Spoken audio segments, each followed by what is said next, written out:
Thomas Green here with Ethical Marketing Service. On the podcast today, we have Jen Thornton. Jen, welcome. Thanks for having me. It's going to be a fun conversation. It is my pleasure. Would you like to take a moment and tell the audience a little bit about yourself and what you do? So a little bit about me. I'm in Dallas, Texas. That's where I live and have lived here for quite some time in Texas and all of its crazy glory. It's always a fun place and curious and interesting and all those things. What I do today, my background was in retail. I did operations, I did HR, I did domestic, international, I did all kinds of really cool stuff. But what I get to do today is run my own organization, 304 Coaching, and we focus on talent strategies. So we help people understand where their organization is going. And based on that, what does their talent need to be futuristically? You know, what those competencies, those skills, the planning, and all of those types of things. So that's what we do now. It's a good introduction. If I'm not mistaken, the topic today is creating a culture of peak performance. Are you happy to discuss this? I would love to discuss it. I think it's a fun conversation in today's world. So what does it mean to you to create a culture of peak performance? So when I think about peak performance, I think about it as environmental. You know, teams are ecosystems. You know, we are all interdependent. One person does one thing, it impacts everyone. So I think when you are in peak performance, you have created a group of people who appreciate each other for what they do. They appreciate each other for their strengths, their opportunities, and you've created an environment that has decreased fear and the natural fear that we all carry. And with that reduction of fear, what you get is really progressive innovation and the ability to think and to drive your business in a whole new way. And so you cannot have peak performance unless you've created an environment where fear is not a primary source of energy. So if someone were to, let's say you could pick your few best bits of advice, if someone said to you, okay, I really like that concept, but what could you tell me? What's the best advice you've got about that particular topic? Yeah. So where to start? That's always where we kind of, where to start. So I think what's important to think about is our language and how we respond to people has a chemical reaction to that person, just like we chemically react when we're responding to someone. And so if you want to remove fear, you have to start to really be a student of your own language. And you have to start to think about how you are forming questions and statements. And small things like, hey, if someone comes in, they're like, hey, I have a new idea. And in your mind, you're thinking, that's never going to work. And you could say to that team member on your team, hey, this idea, it's not going to be successful. It's going to be too expensive. You can tell them all the reasons why it's not going to work. And what you've done is you've told them, I don't want to hear your ideas. No, thank you. And your ideas don't work here. And so you have created an environment where fear comes into play because now they feel judged. Now they feel like they're not good enough for their job. And then next time they have a great idea that might work, they're in fear. And they're not going to share it with you. So in that situation, very easily, you could change your language to, hey, I don't see it, but change my mind. I want you to try to change my mind so I see what you see. And that creates a conversation where that person now is like, okay, well, it's okay that you don't get it, but because you're willing to hear me. And they may tell you all the reasons and all the research. And you know what? Your mind might change. It's happened to me when I've said that to my team. I have changed my mind before, but likely you'll still learn something, and likely you'll help that person, find a better way or a better solution. But what you've done is created an environment where innovation is celebrated and it's a conversation, and you don't get in trouble if you don't have the best idea in the room. Yeah, I actually, the thing which occurred to me as you were saying that was, even if you don't use that initial idea, it can help you with other things as well. So I've often, if I've thought of a particular idea, maybe it doesn't work in this particular instance, but you can apply it elsewhere.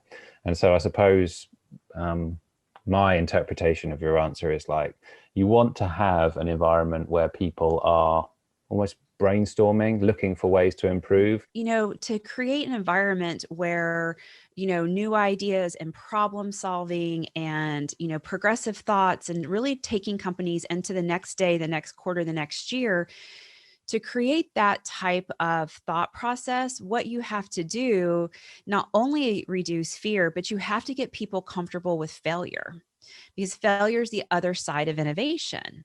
Because if you aren't willing to fail, then you're not willing to try new things and you're not willing to innovate. And I think that's even sometimes as hard as reducing the fear in the environment. Yeah, failure is a big topic for improvement, or at least progress anyway, in an entrepreneurial sense. Do you think it applies across all businesses? I do. I think it applies across all businesses. Now, there are pieces of the business that we have to get right. If you're an accountant, we're going to need you to get, the taxes correct. But where you can start to think about that in that environment that is a highly detailed, accurate environment is, what if we looked at it this way? Or what if we structured this organization, in a way that makes sense here? And you can still get creative in environments that are highly accurate. And I think that sometimes we forget that.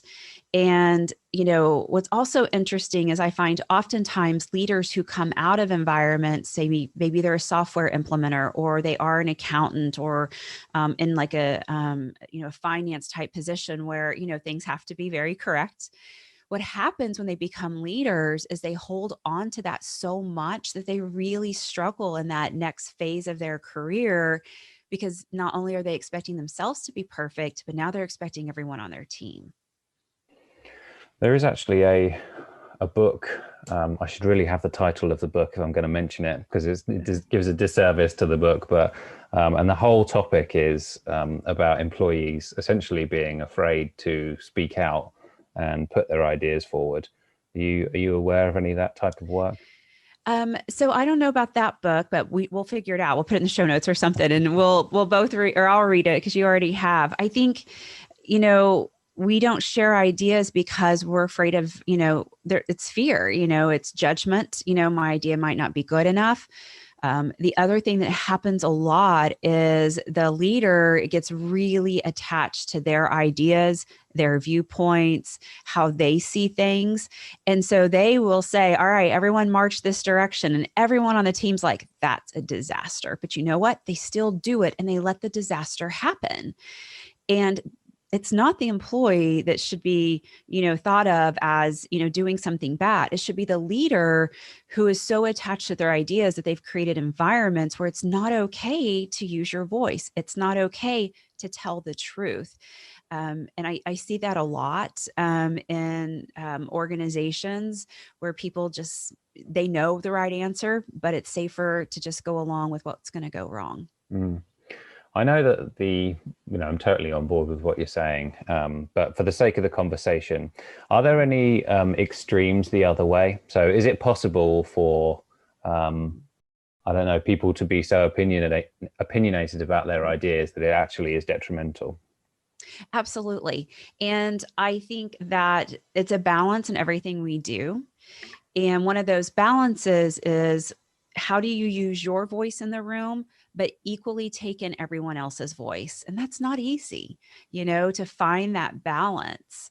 And, we're told to listen and we should do all of that, but we should also be told to find out how to use our voice in an appropriate way. And, that's another skill set that sometimes we don't talk about in leaders. And it's really important. You have to know when to use your voice. You have to know how to do it in a way that reduces fear and encourages innovation. And you have to find a way to hear other people's ideas. And again, not be so attached to yours. And being able to say, we all have these ideas. One of the things I see a lot of successful leaders acknowledging is, not one of us has all the answers, but collectively we could figure it all out. And I just love when people approach it that way. Oh, well, I mean, it makes me think of you are a leader yourself. So how would you deal with those two examples? So let's say you have someone who has good ideas and you suspect that they are not putting them forward as a result of fear. And then the other example is someone who's being too opinionated. How will you deal with those two people? Yeah. So two different ways to approach it, because you have to make sure you approach it in a way they don't, what I call, overcorrect. So you know how you give someone feedback that they've talked too much in a meeting and then they never talk in a meeting again? That's, they've overcorrected. And so with a person who is maybe taking up a lot of space and not allowing that other person to find their ideas, what I would say to them one-on-one is I would say, one of the things that I value most about you is your amount of information, the amount of ideas you bring to the table. What I'd like to see in your evolution of your ideation is partnerships. How can you take on partnerships so that you can learn from other people to help, take your ideas in a new way? In the next meeting, how do you suggest we find time to make sure that everyone's ideas are heard so the best one bubbles up? And the best ones will probably be a combination of everyone. And so again, you don't want to stomp on them and say, don't be talking in the meeting, because they'll overcorrect, but you have to guide them and learn how to harness that piece of them. And then that person who you can see their wheels turning and you're like, oh, if they would just talk. Again, one-on-one with them, say, I can see your wheels turning in the meeting. You have a lot to offer. It would help me lead better if you would share those ideas in the meetings. How can I make it comfortable for you to share those ideas so that everyone hears what's in your head? Because I can see it and I know it's fantastic. And it's not saying, a good leader talks more in the meeting and you should be talking and you should have confidence. No, it's like, how can I help you? How can I create an environment where you're comfortable? And allow those people to have that space for growth, because who we are is how we always will be, but we have to learn how to situationally manage it. And what our biggest wins are usually kind of the thing that gets us in trouble too. So you have to figure that out and help people understand how to manage it. That sounds very like you're a mentor. Do you see a leader as predominantly a mentor? I do. I think that leaders are mentors. I think they wear a lot of hats. I think there's two ways to be a leader. One is through influence and one is through directive, like directions. And at times you have to be one or the other, but everyone has a primary lane. And in the past, when we were creating these best skills of leadership and the best practices of leadership, most of them were created in the Industrial Revolution. It was a very different time. And it was a time in which whatever job you were really good at, then you became the boss of people doing that job. So you knew how to do everyone's job. And so it was very directive. Like, this is how you do it. This is how I want you to do it. Do it the way I tell you to do it. That doesn't work in today's world. More than likely, you are leading people doing jobs that you do not know how to do. And so you can't be directive. You can't tell them how to do their job. You don't know. But what you can do is influence their growth. You can influence how they, excel within it. You can ask questions. I always say, ask questions you don't know the answers to. You can ask questions you don't know the answer to help them think bigger and stronger within that role that you don't know how to do.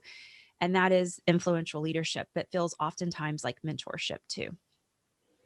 Touched on a really interesting thing, which I haven't actually given much conscious thought to, and that is the difference between a leader who knows how to do all the things and a leader who doesn't. And at least in my business anyway, I felt like I do need to be able to do everything that everyone else can do in order to, I don't know, in order to teach, because I see myself mainly as a teacher anyway. Have you got any more thoughts on that particular area? Yeah, I'm so glad that you paused on that, because I think it is something that's on the horizon for more and more leaders. And there's some really specific reasons why. The world is changing so quickly. The things that we did in our job 5 and 10 years ago no longer exist today. So how could we know how to do what replaced that? And that is only going to speed up. And so if we are of the mindset that we have to be able to do everyone's job on our team, then you're going to have to relearn your job every 5 years, because the technology or what's popular or not popular, all of that stuff is changing. And, I often talk about or think about, what are the leadership competencies of the future? And, again, how we were taught to lead and these best practices are very archaic in today's world. And one of those competencies is being able to lead a group of people that do a job that you do not know how to do. And people that learn that competency now are going to be incredibly successful in the future, because that's what's happening. Mm. I have a slight, I'm thinking about it from the slight edge perspective. Like, do you Good. think that there would be a slight edge in actually continuing to relearn your job every 5 years? But if the company gets big enough, it's completely, you have to manage people or lead people who are not necessarily, that they're doing a job that you're not doing, right? So it's not really sustainable if you were to try and do that. Yeah. And you probably wouldn't be as good at it, because if it's something that's new and modern, our brains, as someone who has never done it, will see it more as, well, this is different because it's not like my past. But if it's something that, someone early in their career is doing, this is real to them. This is current to them. And so you have someone looking at it from a current lens, or someone looking at it going, this is different, not how I used to do it. I want someone looking at that work from a current projective lens, and not this like fear, like, this is not how I did it. I don't know how to do it. I wish it was like it used to be. No, I don't want any of that in that person's brain. What do you think about the sort of an employee mentality for someone who might say, my boss doesn't even know how to do my job, or whatever it might be? What do you think Mhm. about that? Yeah. And that happens all the time. And I think it is how that boss leads that person. If that supervisor is leading in a directive way and trying to tell someone how to do their job, and they have no idea how to do it, then, they're probably saying, well, my boss has no idea. Oftentimes people say that because their boss isn't curious about what they do and doesn't understand the conceptual ideas of what they do. They just say, yeah, she sits over there in that cubicle working away. I really don't know what she does. But if you're a supervisor, a leader that is like, tell me about your wins this week. Tell me how you've impacted the company this week. Tell me, where your roadblocks are and how I can remove those. Even if I didn't know how to do your job, but I asked you things like about your impact and what you've learned, or, what you need, then your brain's not going to go to, well, that person doesn't even know what I do. The brain's going to go to, they're empowering me, they're respecting me, they're letting me do it, and they're helping me remove roadblocks so I can be even better at it. Yeah, they wouldn't talk about a mentor that way, would they? Mm-mm. Whereas you would speak about someone who's doesn't do much, but they're quote unquote your boss. So I Yeah. mean, I think you touched on a lot of good stuff there, and it's the main advice. What would you say, other than a leader who is clinging to their own ideas? What would you say are the biggest mistakes people make about creating a culture of peak performance? I think they don't take the hiring process serious enough, because every single person you bring into your ecosystem is going to impact and change it. And when we make a hiring decision, we are changing the course of someone's life, their ability to provide for their family, their history on their CV. Every single time they interview after that, they're going to have to explain their time at that company and how it went, and it impacts them emotionally. And so I think too often we're in need of hiring someone. As employers, we don't do the work to really think about the job that person's going to do. Oftentimes we create jobs where the left and right hand has to work at the same time. And so you'll hire either the left or the right, and the other will fail inside that job. And we don't set up the work correctly. And then even if we do set up the work correctly, oftentimes we don't really think about that hiring process as a relationship builder, and we don't get to really know that person or think about how we're going to work with that person. And so then we bring them in, they fail. And when one person fails, the entire team is impacted. But I think that's one of the biggest pieces about peak performance is you've got to get the right people on the team. And that is much easier said than done. Well, I saw in your one pager that you had, or perhaps still have, over an HR professional of over 20 years. So I'd be a little bit foolish if I didn't ask you a bit about HR. Yeah. Um, in terms of current things, have you got any thoughts on hiring remotely? and the implications of that, or maybe some advice on that? I do. What's interesting is I have actually never managed a team inside of an office in my 20 plus 30 years of leading teams. I've always managed field leadership teams and then remote teams. So I always have a different perspective because that feels so normal to me. What I would say is for people who are going from managing a team, live and in person, to managing a virtual or a blend, whatever you struggled with in person, you will struggle even more with those same things virtually, because it kind of just puts a light on things. So if you struggled at giving clear direction and your team was always like, what do they want me to do? Or, I don't, and then afterwards they all go and, huddle together and try to figure out what they've been told to do.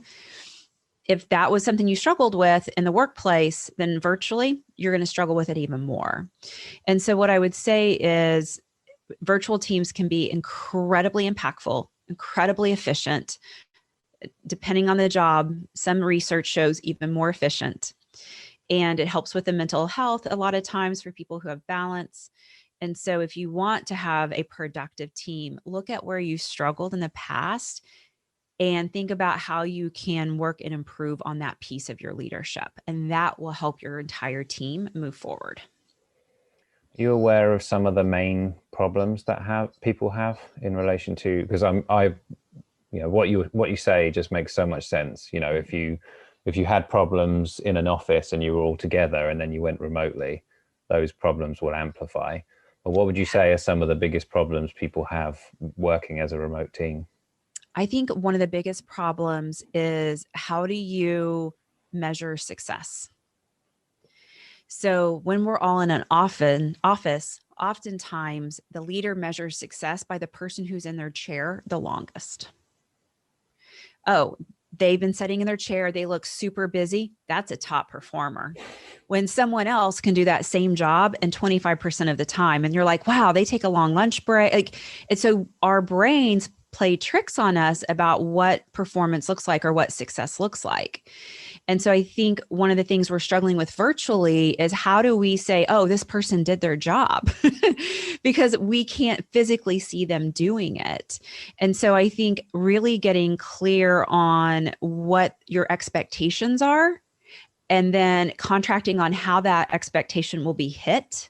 So whether that's flex time, whether that's a virtual 100%, whatever it is, so that you're not counting hours in the chair, you're counting actual production, actual results. And I think that's one of the biggest struggles is leaders are trying to figure out how to say, check the box, you did your job today. Mm. Kind of an accountability issue then. Mm-hmm. Absolutely. And from my perspective anyway, when I started my business, I think I had next to no HR experience. And so what I have picked up regarding the topic is just being little bits along the way. So I think most likely when when you're in your early years of businesses, I think most people are like that unless they have existing experience.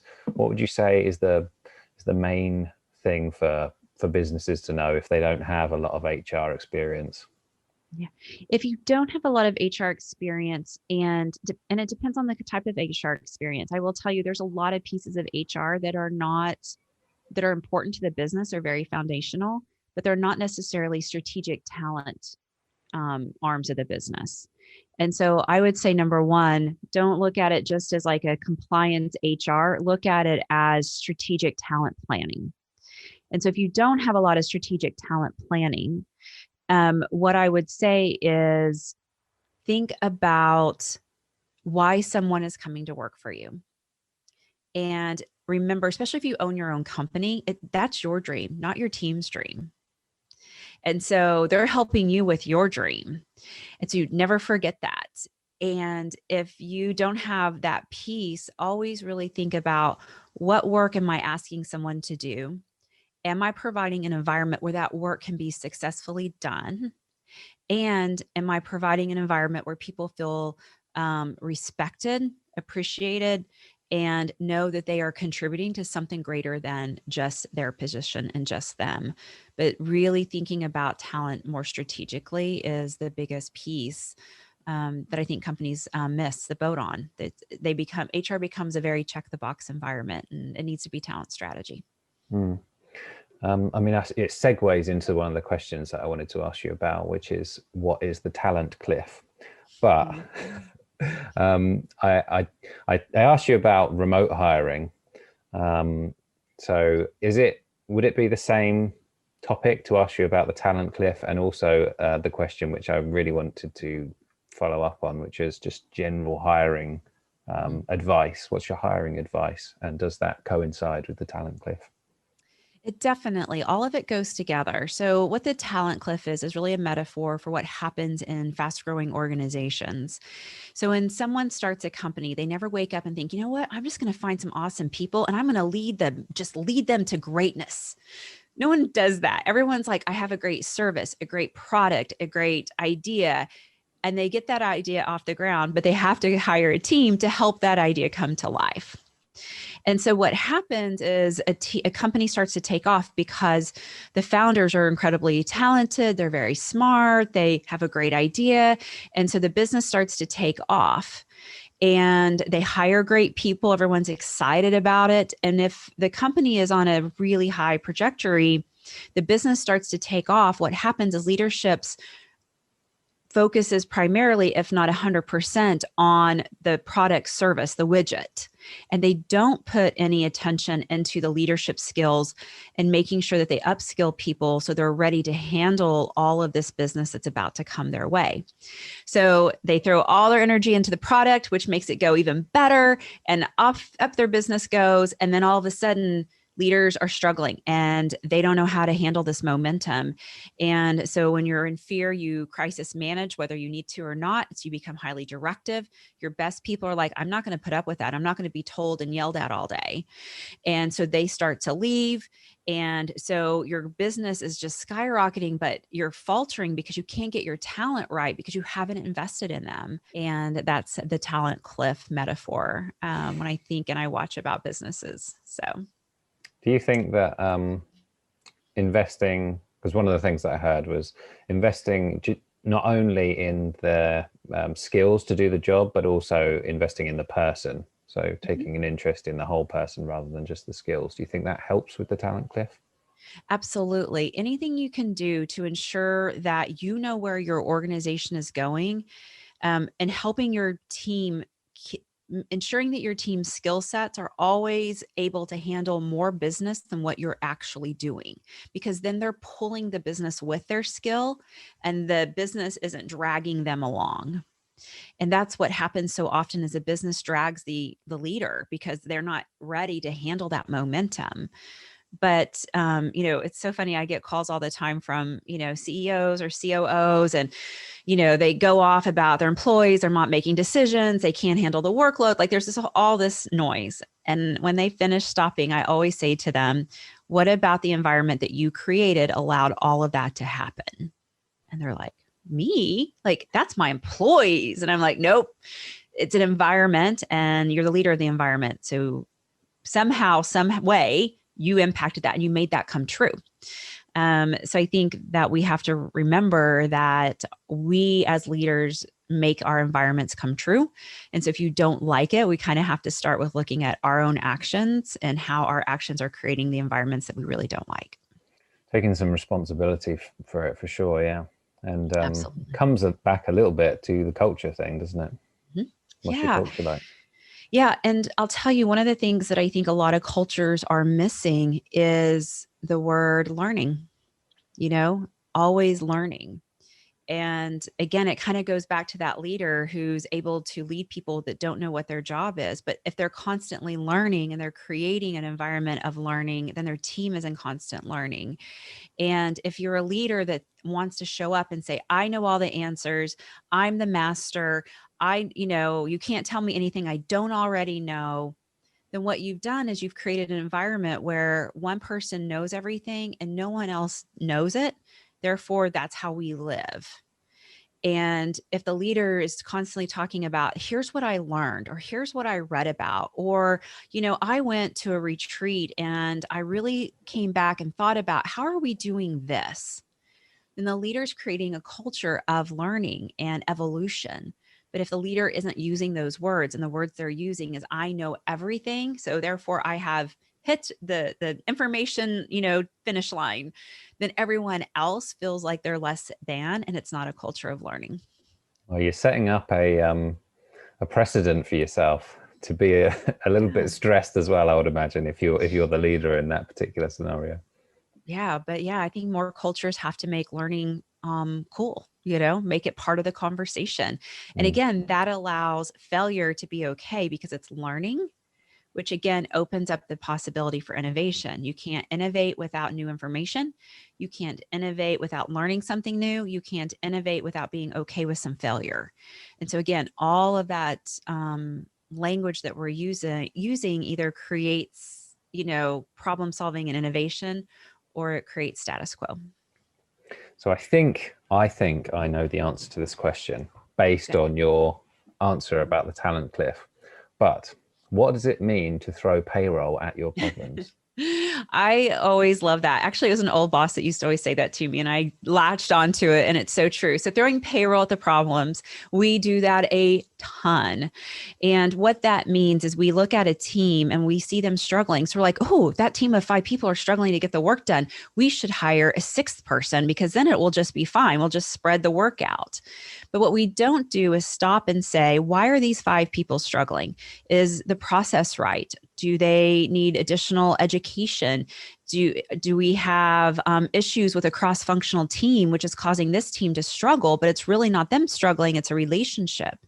And so instead of stopping and dissecting why we need to hire someone new, we just hire someone new and hope our problems will go away. But before we ever hire a new position within our organization, or even backfill a position in our organization, we have to stop and say, how's the work getting done? How should it get done? What is the productivity?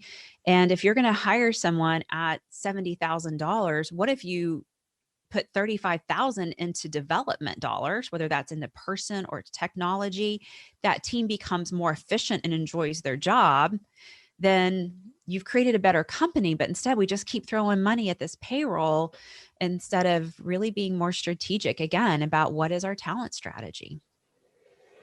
Interesting. And I suppose, see, I get a lot of reward out of employment. So, I mean, I think possibly I could do both regarding that. I think, yeah, totally great answer about, Mhm. is there a way you can be more efficient, etc. Yeah. But I would definitely have a tendency to increase the payroll. Yeah. And sometimes that is the right decision. Oftentimes it is. But even if the decision is we need to hire someone new and you've done that work, you've still created a better environment for not only the current team, but that new person you hired. So no matter what the answer is at the end, the work is worth it. Mm. And this is one from your bio, which I thought was a really interesting one, or your one pager, sorry. Mhm. What's the future of workplace communication? Ooh, that is so good. So I think when you think about the future of workplace communication, it is becoming shorter. People don't have as much time.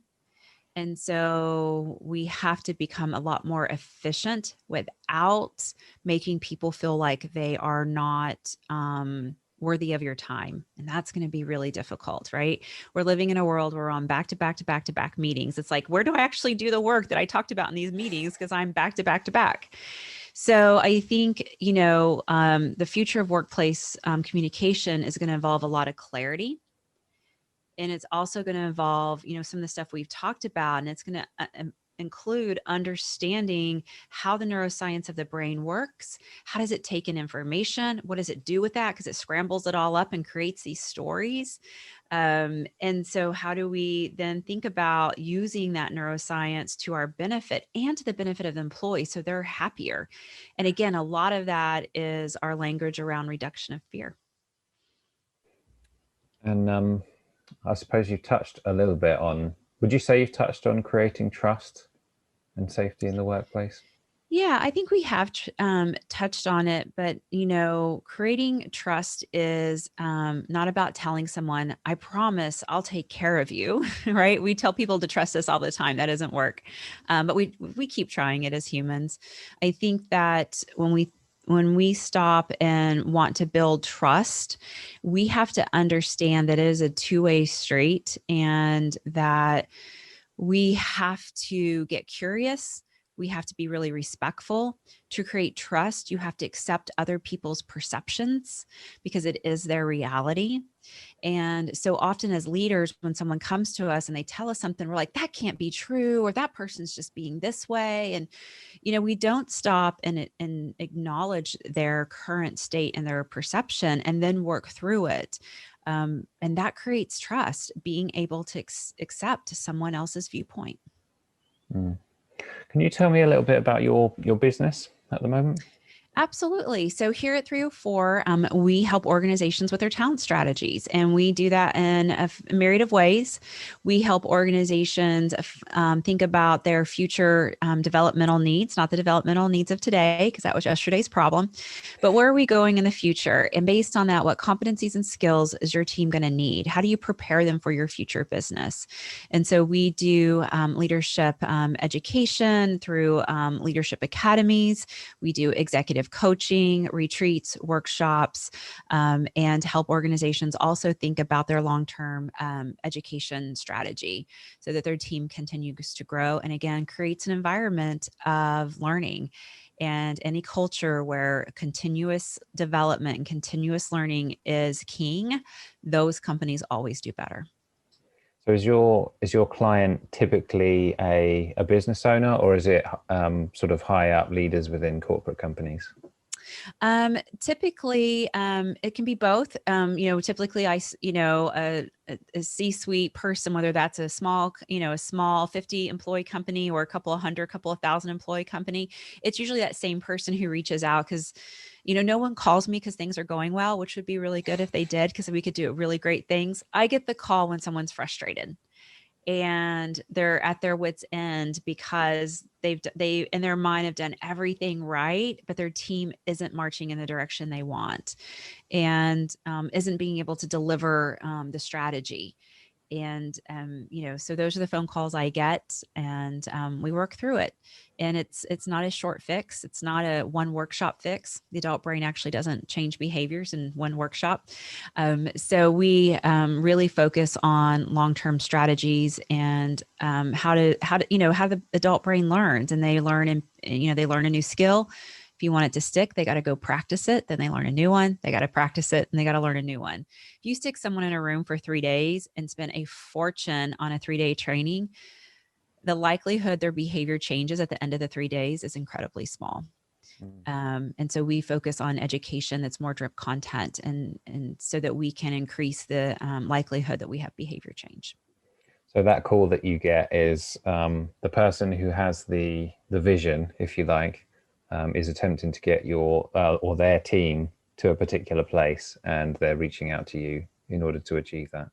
Yeah, it's a fun ride. I mean, it's bumpy and frustrating and challenging, but it's a fun ride, because when the team starts to feel invested in, and the team starts to see the leader say, "We want to sign up to be better for you, our teams." It's just amazing how fast things start to kind of change, and you see the language change first, then you start to see a few actions change, and then all of a sudden it's like, phew, and everyone starts moving in a whole new way and working together in a whole new way. But it's such a beautiful process to watch, and I love it. So your academy stuff, is that online course related? So it's a blend. So we have what we do with the academies is we work the organization to, again, what do they need? We don't do any stock, like every single person needs these 10 modules, because every company is different. So we work with a company, we determine what their team needs, and then we put together a curriculum that supports that need. And then we do videos where they can watch, but then, no one's going to change their behaviors from watching a video. So then we get together live. We talk about actually using the work, implementing the work. What does it look like in the real life world? And then, how do we use this new information to really impact? And then we come back together again and we talk about it, what went well, what didn't go well. But the implementation piece is so important when it comes to spending money on education. You have to create an environment where someone can implement what they've learned. We also, in all of our leadership academies, include either self-coaching or one-on-one coaching, because to change your behavior, you have to do a lot of mental work. And you have to really think about, if I grow in this area, what's possible for me? Because you have to say, here's where I am. I want everything on the other side of the work. Because if you're not willing, if you don't want what's on the other side of the work, you won't do the work. And so that coaching and that mental piece helps us again create behavior change, because people mentally are seeing what's on the other side of this education, why it matters to them and what's in it for them to actually do the program. So are you doing a lot of one-to-one stuff at the moment? A lot of Zoom calls? I am. Yep. Doing a ton of Zoom. I am one of those, like most people in the world. I'm back-to-back Zoom calls all day. But I love my work so much. I love it. I could do it all day, every day. No, that's good. And I'm always interested to know how much of the stuff that you teach to your customers, your clients, do you also get your team to go through stuff like the academy, that sort of thing? And what's that look Yeah. like for you? How is that process for you? Oh, I just love that you asked that question. I've never been asked that before. I think that's a great question. So one of the things that we do when we look at our organization is succession planning. And one of the first jobs that people do is what we call program manage. And so they are managing the logistics behind an academy. And then when we're on the academy calls, they are there managing kind of the IT, answering questions. But what that does, it allows them to go through the program several times. And so they start to hear all of those things. And then I, as a leader, have to lead in a way in which I ask other people to lead. And so, like we were talking earlier, when I said, I say to people, change my mind. And sometimes they change my mind. There's one person on our team. She's incredible. She's super smart. She's a graphic designer, and she does all of our, like making sure all of our materials are visually, like you can learn from them visually, which is a whole nother piece of trying to create education, is, our eyes and how our eyes learn. She challenges me and gets me to change my mind all the time. And I adore that. I love it. And another girl on our team is like this ideal engine. I mean, she just comes up with ideas like crazy. And in fact, Monday, when we had our touch base and we were talking about her objectives for the week, one of her objectives was to go learn about a new software and to ideate on ways we could deploy it to make us more successful. And that's one of her projects this week, is to ideate and to learn and to come up with ideas. And so, yeah, so we definitely, walk the walk, and we put the people through our academies as part of their job to help them understand it. So do you do objectives for the week for your whole team? Yeah, I mean, we don't look at it necessarily week by week. But, obviously there are some things that are, pressing by the week. But, I meet with everyone one-on-one, once a week, and, they come to me and tell me what they think their priorities are, and, why their priorities are impacting the business and why it's important. And, they bring me ideas. We love to ideate here at 304, and sometimes we laugh. We're like, oh, dang, that was a really good idea. We have to do the work now, So that's kind of the joke, is like, oh, I had this idea, but we're going to do the work. And I'm like, we'll do the work. We'll figure it out. Yeah, we talk about those objectives and what a win looks like. Because if you send someone to ideate, as one of their, task items, what does success look like? I can't, I don't know how those ideas will go. I don't know if there'll be any ideas we can use. And so I have to be open to having whatever ideas come back, and really evaluate success as the ability to think about how to apply new software in a way that would improve our business, right or wrong. I can't get attached to the actual ideas. Mm. And would you advocate, or is it something that you advocate people do if they're not already doing it? So like a formulaic, whether it be weekly or monthly? What are your objectives, or ideate, as you say? Yeah, I think everyone needs to know what they're responsible for. And, you talk to people who are struggling in their job, oftentimes they'll say, I just don't really know what I'm supposed to do. And oftentimes the language they put is, I don't know how, which frustrates people because they're like, we'll figure it out. But what they really mean is, I don't have clarity on what I do. And so by having those conversations with people, asking them about impact, asking them about their ideas, asking about the work they're doing, what their roadblocks are, all of that allows them to, again, let you know their value. You can see your value or their value.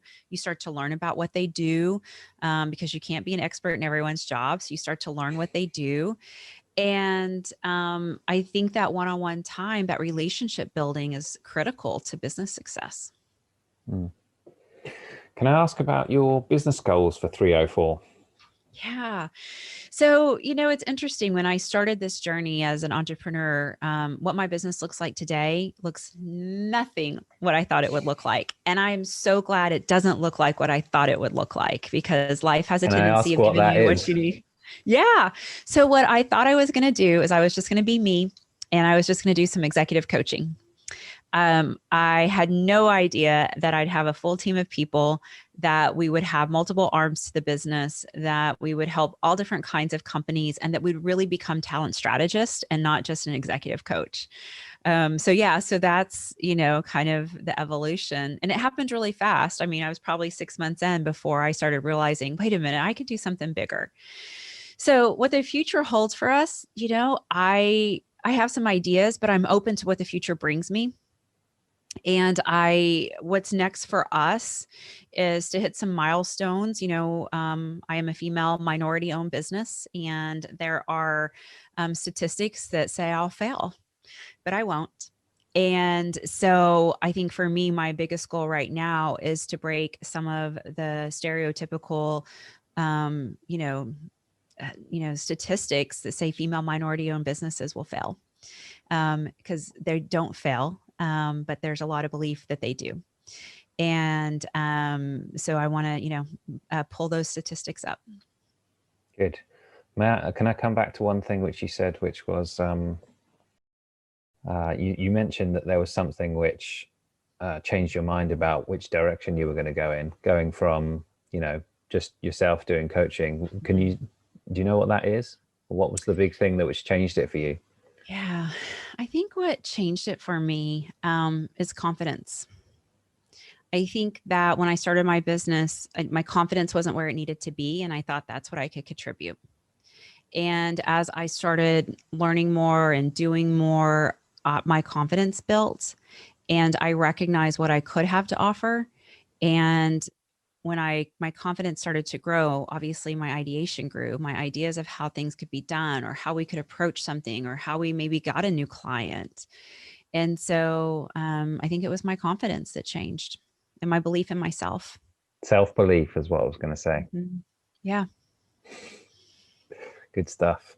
Mhm. Have you got anything that you'd like to add, which we haven't discussed today, that you think would be valuable?